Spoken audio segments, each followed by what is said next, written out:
ছোঁয়া গায়ে হলুদ টিপের গায়ে না লেগে লেগে গেল গীতার গালে। হ্যাঁ বন্ধুরা, এমনটাই চলেছে আমরা গীতা এলএলবি সিরিয়ালের আগামী পর্বগুলিতে। আর তারপরে স্মৃতিশক্তি ফিরে এলো গীতার। বিস্তারিত জানতে ভিডিওটা না কেটে একটা লাইক করে পুরো ভিডিওটা টেনে দেখতে থাকুন। গল্পের শুরুতে আমরা দেখতে পাই গীতা তো অ্যাডভোকেট নামটা শুনেই প্রিয়ঙ্বদাকে বলতে থাকে, এই নাম আমার বড্ড চেনা, এই নাম যেন আমি কোথাও শুনেছি। প্রিয়ঙ্বদা বলে, কোথায় শুনেছো তুমি? তখনই গীতা বলে, কিন্তু মনে করতে পারছি না। আর তারপরে প্রিয়ঙ্বদা বলে, আজকে আমাদের বাড়িতে অ্যাডভোকেট অগ্নিত মুখার্জি আসবে। গীতা বলে, অ্যাডভোকেট অগ্নিত মুখার্জি? এই নাম তো আমি চিনেছি, এই নাম আমি জানি, এই নাম আমার বড্ড চেনা। প্রিয়ঙ্বদা বলে, তুমি তো সবই চেনা লাগছে, কিন্তু বলো তুমি কি জানো? কিন্তু গীতা কোনো কথা মনে করতে পারছে না। তারপরে প্রিয়ঙ্বদা বলে, আচ্ছা ঠিক আছে, তুমি বসো এখানে, আমি টিপের জন্য খাবার তৈরি করছি। গীতা বলে, না না, আপনি একাই কেন করবেন, আমি আপনার সাথে যাব। আমি না বড্ড ভালো রান্না করতে জানি, আমার রান্না এতটাই মজা হয় যে সবাই খেয়ে নাম করে। প্রিয়ঙ্বদা বলে, কারা নাম করে, কে নাম করে? কিন্তু গীতা কোনো কথাই মনে করতে পারছে না। আর তারপরে গীতার মাথায় যন্ত্রণা শুরু হয়। অগ্নিত মুখার্জি কোর্টে কেস করবে বলে মেহেক বলে, বাবা আমাদের বাড়িতে এত একটা শোকের টাইম, আর তুমি সেই সময় কোর্টে যাবে? অগ্নিত মুখার্জি বলে, কোর্টে না গেলে আমি যা থাকতে পারছি না এই বাড়িতে। আমার ছেলের স্মৃতি এই বাড়িতে ঘোরাফেরা করছে, আমার স্বস্তিকে বড্ড মনে পড়ছে। আর আমি যদি কাজের মাধ্যমে থাকি তাহলে আমার বুকের জ্বালাটা একটু কমবে। এই বলে তো অগ্নিত মুখার্জি কান্নায় ভেঙে পড়ে। তারপরে মেহেক বলে, তুমি দেখবে বাবা, একদিন ঠিক না ঠিক গীতা বৌদি আর সংস্কৃত ভাই আমাদের বাড়িতে আবার ফিরে আসবে। ভগবান যদি আছে তাহলে ওরা আবার সুস্থভাবে তোমার কাছে আসবে। অন্যদিকে তো বড়বাবু বংশীকে আরো কয়েকটা গুন্ডাকে ধরে এনে বেধড়কা মাথায় থাকে আর বলতে থাকে, বল স্বস্তিক কোথায়, বল অগ্নিকন্যা মানে অ্যাডভোকেট গীতা এলএলবি কোথায়? সে বড়বাবু তো সেই গুন্ডাগুলোকে বলতে থাকে, তোরা বলবি, আমি 1 থেকে 3 পর্যন্ত গুনবো, যদি বলতে পারিস তো ভালো, আর না হলে কিন্তু তোদেরকে আমি শুট করে দেবো।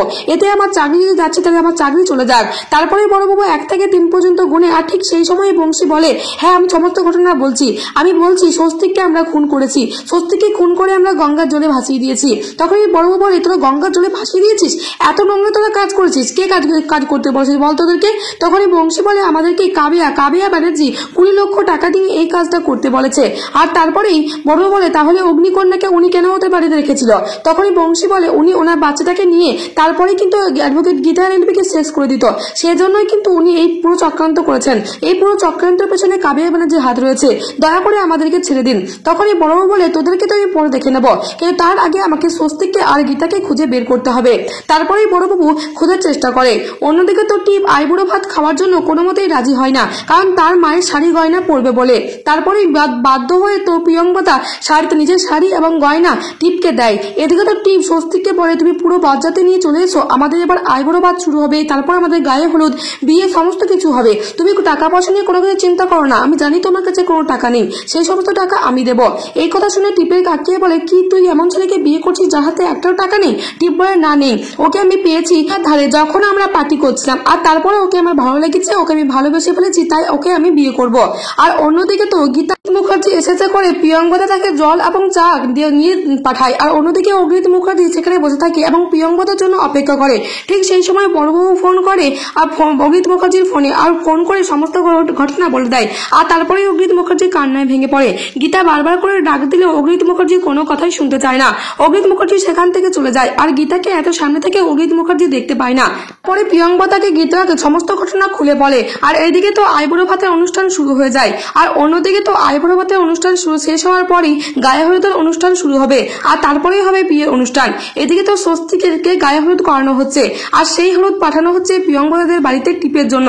কিন্তু যখনই গায়ে হলুদটা আনতে যাবে তখনই যমুনার গায়ে ধাক্কা লেগে সেই হলুদের বাটি ছিটকে পড়ে গীতার গায়ে, আর স্বস্তিকের মাখা হলুদ লেগে যায় গীতার গায়ে। আর তারপরে এই কথা দেখে ভীষণভাবে রেগে যায় টিপ, আর বলে, তুই কি করলি কি সুমনা? এটা তুই আমার স্বামীর গায়ে হলুদ তুই কিনে লেগে দিলি এই মেয়েটার গায়ে, একটা রাস্তার ফুটপাতের মেয়ে গায়ে তুই লাগিয়ে দিলি। যমুনা বলে, আমি বুঝতে পারিনি কি করেছে, ওর গায়ে চলে গেল।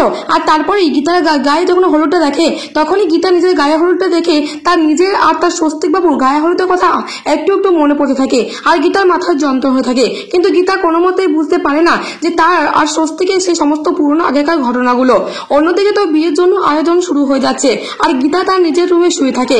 তাহলে বন্ধুরা, তাহলে কি এবার শেষ পর্যন্ত স্বস্তিক আর টিপের বিয়ের মণ্ডপে কি গীতা তাহলে স্বস্তিককে দেখে তার পুরনো সব স্মৃতি মনে পড়ে যাবে, আর তারপরে কি স্বস্তিককে নিজের করে আবারও পেয়ে যাবে গীতা? তোমাদের কি মনে হয়? আর এই সমস্ত জেনে প্রিয়ঙ্গদা তো বড্ড খুশি হয়ে যাবে, আর মেহেক আর অঙ্কিত তো বিয়ের এতে ইনভাইট আছে, তাই তারা টিপেদের বাড়িতে এসে কি তাহলে শেষ পর্যন্ত টিপের সাথে স্বস্তিককে দেখে এবং সেই সাথে কাছে গীতাকে দেখে চমকে উঠবে তারাও, এবং তারাও কি তাহলে বড্ড খুশি হয়ে যাবে।